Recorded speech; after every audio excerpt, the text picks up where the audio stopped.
Assalamualaikum warahmatullahi wabarakatuh.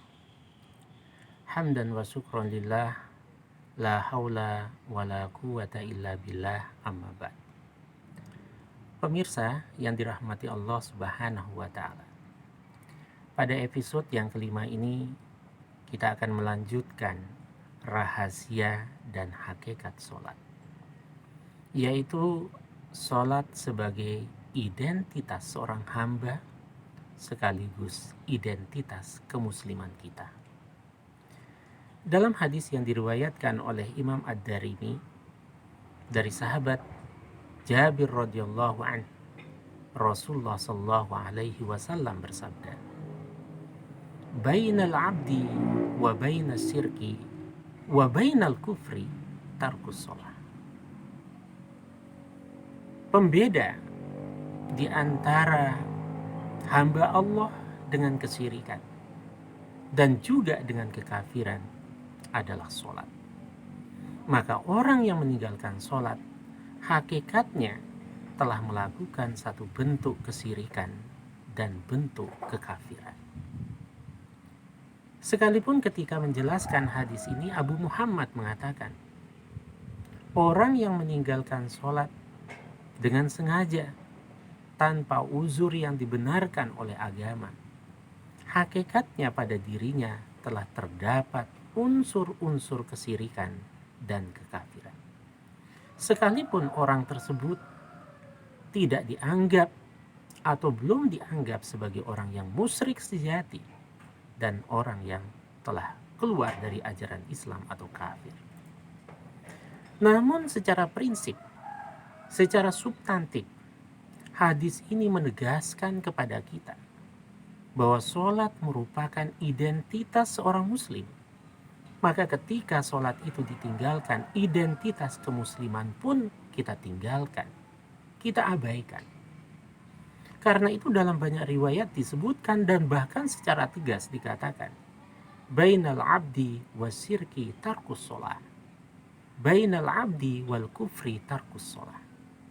Sholat adalah pembeda antara hamba Allah yang sesungguhnya dengan kesyirikan. Dan sholat adalah pembeda antara hamba Allah yang sesungguhnya dengan kekafiran. Maka kalau kita memahami tentang persoalan syirik, orang seringkali memahami bahwa syirik itu ketika seseorang menyembah selain Allah, itu adalah pendapat yang benar. Namun sesungguhnya kesyirikan itu tidak selalu karena orang menyembah selain Allah.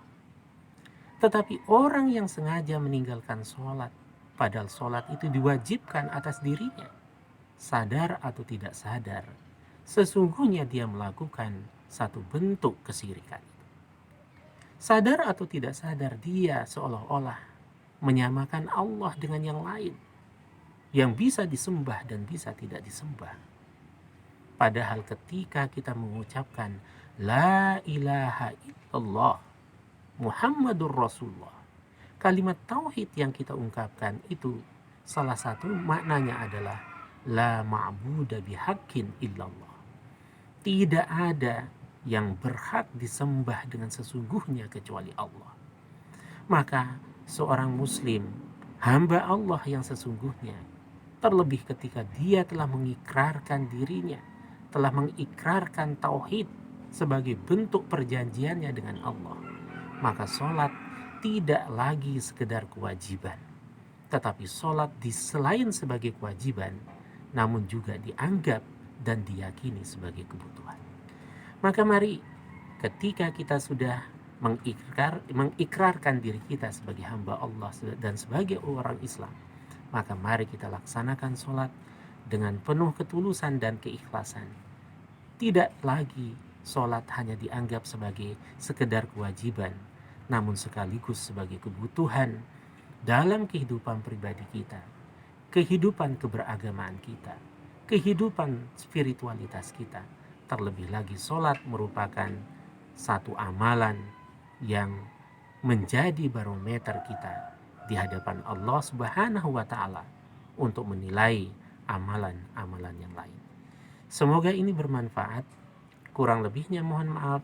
Assalamualaikum warahmatullahi wabarakatuh.